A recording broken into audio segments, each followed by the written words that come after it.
Boa noite, espero que vocês estejam bem, tá? Hoje eu vou falar um pouquinho sobre as hierarquias das memórias, na verdade, os tipos de memórias, né? E no caso, a principal, a cache, a externa. Esse aqui é o material que eu estou usando lá do Instituto Federal, tá?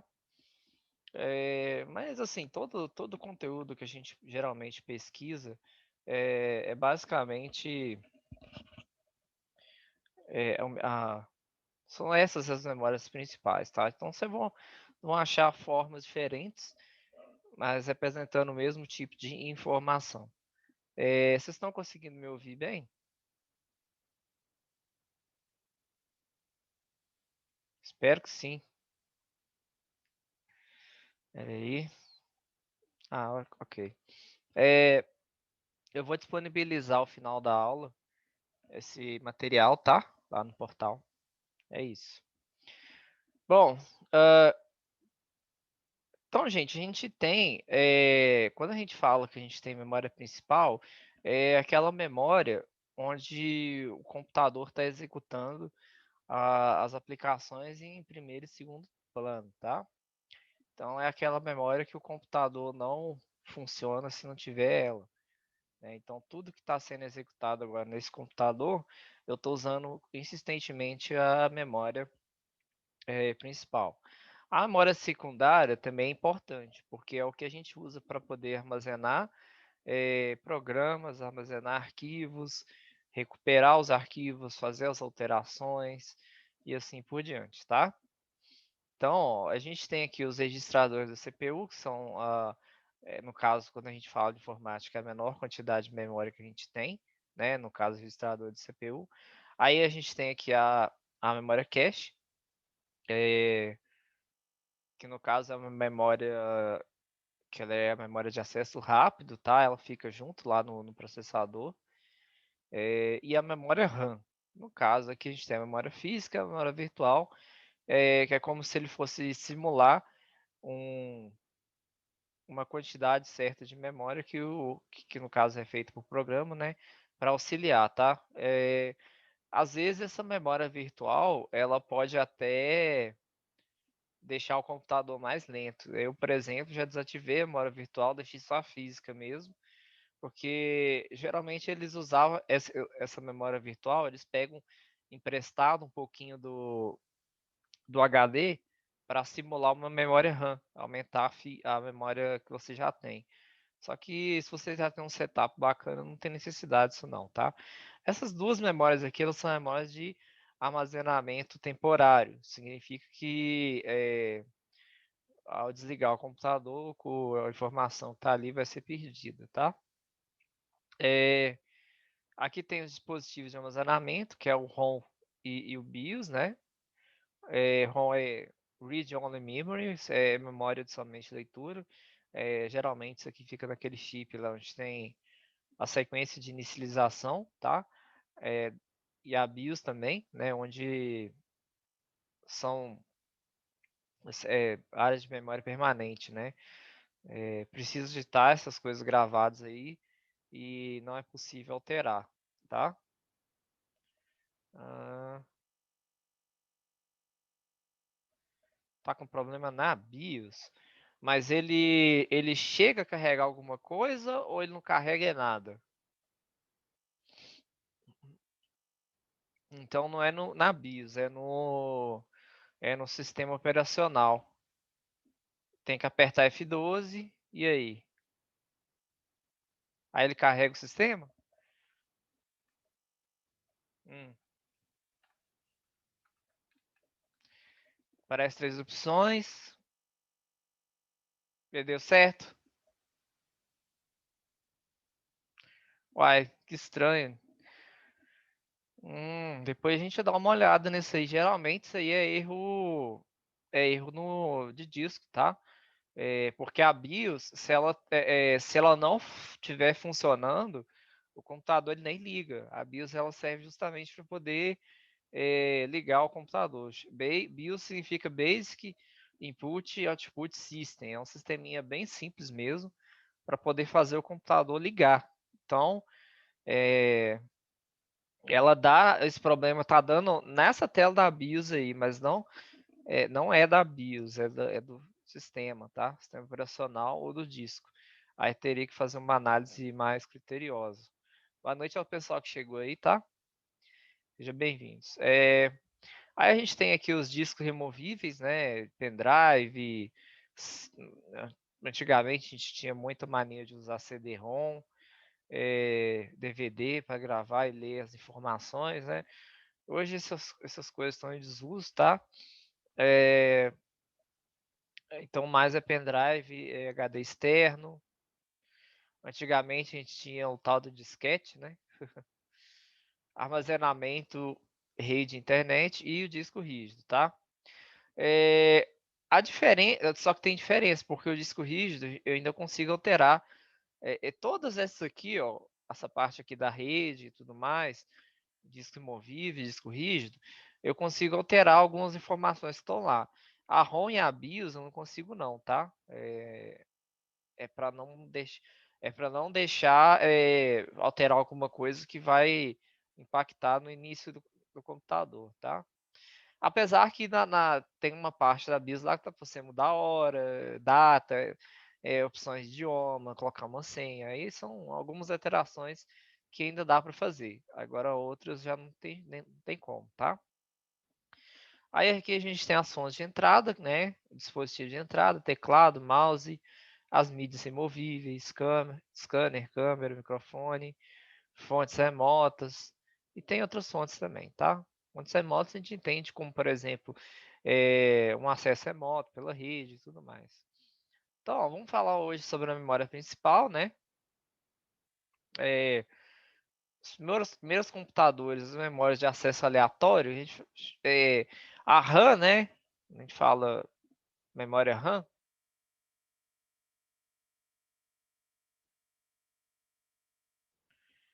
significa Random Access Memory, ou memória de acesso aleatório. Por quê? Porque é o seguinte, quando eu estou abrindo um programa, por exemplo, eu acabei de abrir o bloco de notas, ele vai na memória procurar algum espaço que está disponível para poder armazenar os bytes necessários para fazer o programa rodar, né? Então, era uma matriz de loops ferromagnéticos, formato de anel, e hoje a gente tem chips semicondutores para a memória principal, que é praticamente universal. Então, a gente fala universal tanto nos computadores como aparelhos telefônicos e outros tipos de aparelhos eletrônicos utilizam semicondutores, tá? Então aqui tem aqui o rack com memória de ferrite, onde tem as rosquinhas de memória aqui, né? E esse primeiro chip aqui do DRAM, né? Que já era o melhor chip de memória semicondutor do mundo. Pois é, então isso aqui já tinha capacidade de armazenar informação, mesma capacidade que esse troço trambolho aqui gigante, tá? Bom, aí aqui tem a organização da memória principal. O elemento básico dela é a célula, né? Então ela tem dois estados estáveis ou semi-estáveis, capazes de ser escritos para definir estado, capazes de ser lidos para verificar o estado. Então, olha, tem aqui a seleção, aí tem a célula, entrada de dados e o controle. Isso aqui no caso para escrita. Quando a gente fala escrita eu pegar a informação e jogar dentro da minha memória. E a leitura é o contrário. Eu tenho a minha célula, onde eu seleciono, e aí tem um controle aqui que vai verificar o estado dela, tá? Aí a gente tem aqui os tipos de memórias, né? A gente fala mais essa aqui mesmo. Aí tem outras aqui que, enfim, né? A memória RAM, que é a memória de acesso e perdão, memória de acesso aleatório, que é de leitura e escrita, tá? Eletricamente nível de byte e ela é volátil, né? Aí tem a memória ROM, que é apenas leitura, mecanismo de apagamento, né? Não dá para apagar. Mecanismo de escrita, aí tem um outro estilo aqui que é de máscara, né? Outra técnica. e ela é uma memória não volátil. Quando a gente fala que é uma memória volátil, é que eu posso alterar os dados da forma que eu quiser. Então, eu posso ler, eu posso escrever e eu posso deletar também, tá? Já a memória não volátil, eu não consigo fazer nada disso, eu só consigo ler, né? Aí aqui tem o PROM, o ROM programável, tem o EPROM, apagável, PROM apagável, memória principal de leitura, luz UV e nível de pastilha, mecanismo de escrita e não volátil. Ai, que estranho. Depois a gente olha algum dispositivo que usa essa memória PROM aqui. Memória flash é o que os dispositivos móveis tipo pendrive utilizam, tá? A memória principal de leitura, né? Eletricamente níveis de blocos. Isso aqui talvez seria como se fosse o CD, né? Como a gente usa uma luz UV para poder gravar, depois que a gente grava os dados, ele não consegue alterar mais. Na minha época, quando a gente tinha alguma informação que a gente precisava de gravar, a gente comprava o CD virgem, né? O computador ele tinha um gravadorzinho e aí ele usava a luz UV para poder gravar as informações, né? Aí tem aqui, PROM eletricamente apagável. É a mesma coisa isso aqui, só que ele é usado eletricamente em nível de bytes, tá? Que é só a forma que é feito mesmo. Gente, vocês têm alguma pergunta por enquanto?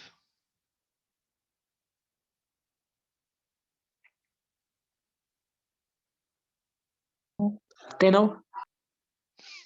Tranquilo.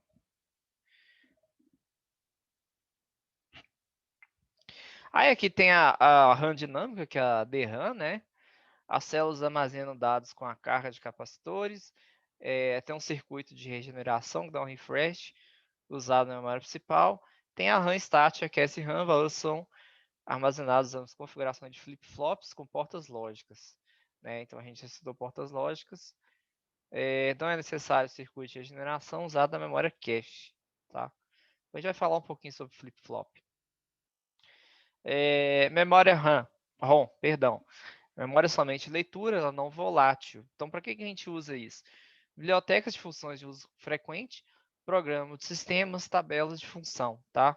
Tamanho dela moderado, pois os dados não precisam ser armazenados em dispositivos secundários. É isso.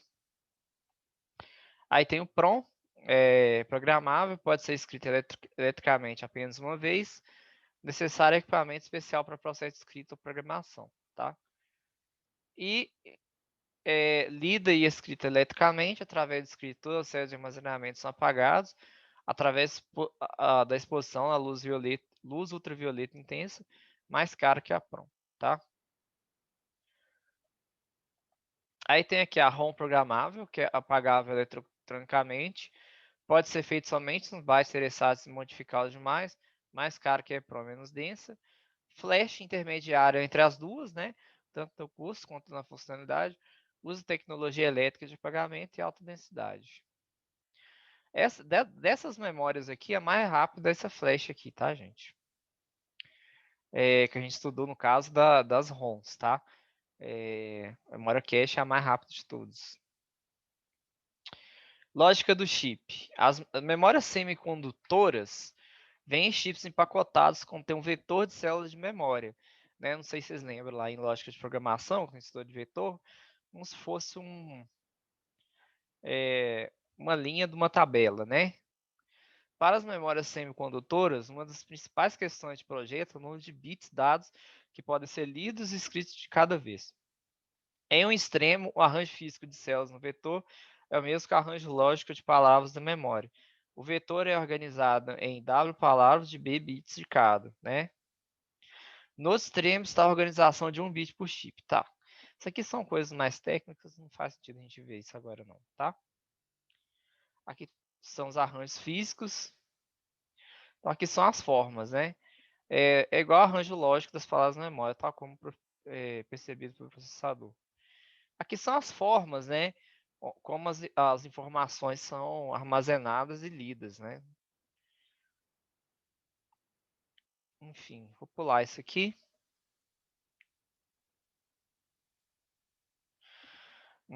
Se o chip contém um bit na palavra, claramente tá.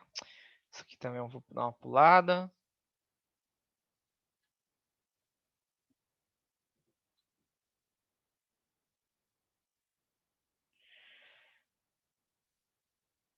Hum,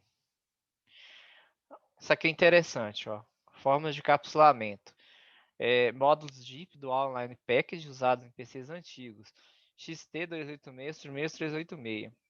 Soldados diretamente na placa-mãe ou encaixados individualmente em soquete disponível na placa. Upgrade de memória e substituição de módulos era difícil. Então tá aqui. Ó. Módulo SIM, Single Line Memory Module, que tem 30 vias, 72, né? Isso aqui é um pente de memória normal, tá? Módulos DIN, Dual Inline Memory Module, possui contatos em ambos os lados do módulo, possui 168 vias, trabalha com 64 bits. Fala 64 bits. Aqui tem uma pente de memória de 512 MB. Comparação de tamanho, né? Então aqui tem o módulo DIN, módulo SIM e o módulo SIM de 30 vias, tá? Memórias regulares, primeiro tipo de memória usado em PC, que é o módulo DIP, usados com computador XT 286, dos primeiros 386, memórias FP, Fast Page Mode, memória EDO, Extend Data, isso aqui são, depois eu posso colocar essas coisas lá. Agora que vem aqui, ó, SDRAM, né? Synchronous DRAM, que é sincronizado com ciclos da placa-mãe, divisão dos módulos em vários bancos e também especificar de acordo com a frequência do barramento. Tá? Barramento, gente, é a quantidade de informação que o computador consegue transportar de um para o outro, tá? E esses aqui são os mais modernos, né? Também conhecido como DDR, SDRAM, que é o Double Data Rate, né? Double Data Rate. Transferência de dados na borda da subida e na borda da descida do clock da placa-mãe. Ou seja, duplica a velocidade com relação a SDRAM. Aí a gente tem as evoluções, né? Que é a DDR2, DDR3 e DDR4, tá? São as mais recentes. Aí tem as versões aqui, né? Diferentes. Essas memórias, a memória flash, por exemplo, é a memória do notebook, tá? Quer dizer, o meu ainda tem mais antigo, ainda tem um HD que é feito de forma magnética, mas os mais recentes usam memória flash, tá? Deixa eu só ver que horas são. Deixa eu ver aqui se dá mais para explicar mais alguma coisa. Então, olha, as vantagens, né, da memória flash. Ele oferece um tempo de acesso rápido e melhor resistência do que os tradicionais discos rígidos, tá?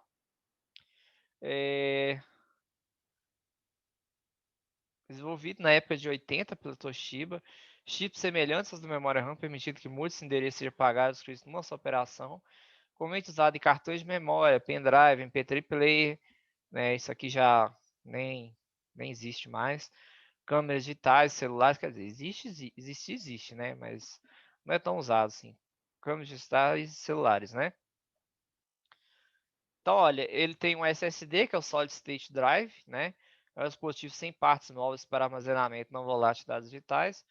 O disco SSD, não sei se é SSD no caso, usa memória flash para armazenamento que difere dos sistemas magnéticos, como HD e fita, ou óticos como CD e DVD. São discos mais caros que os HD.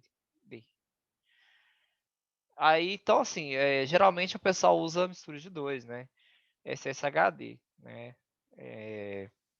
Sistema magnético com a memória flash. Quando empacotados em cartões de memória, são extremamente duráveis, suportando até imersão em água. Aqui tem alguns cartões de memória, né? Disco SSD, na verdade. E aqui são os dois. Isso aqui geralmente é o que deve ter no meu computador, né? Bom, só falar da memória cache aqui, né? Ainda demorava muito para os dados irem da memória principal para o processador.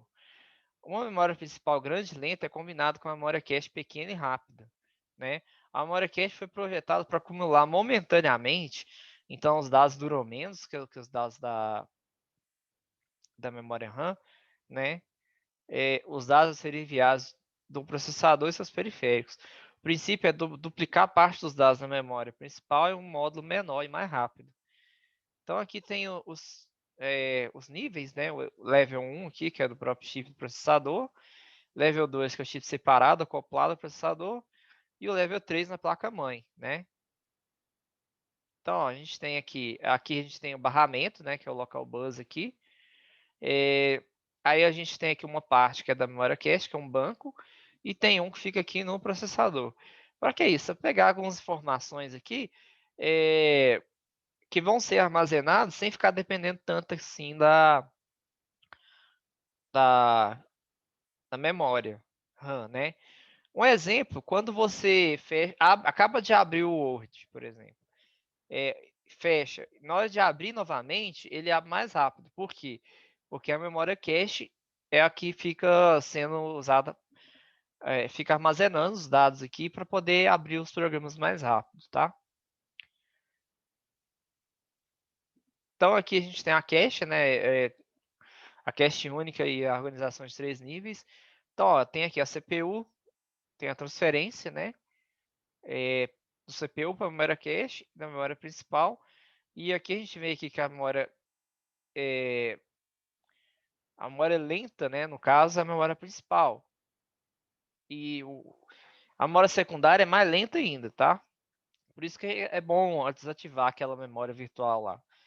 Então, olha, a gente tem aqui a comunicação do CPU com a memória cache, da memória cache para a memória principal e vice-versa também, né?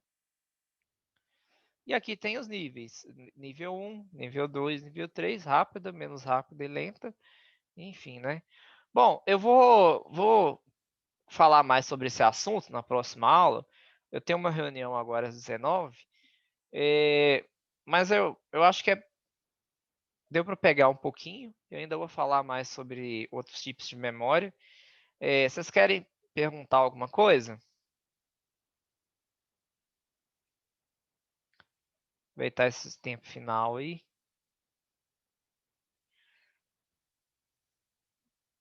Mais alguém? Sem ser o Bernardo?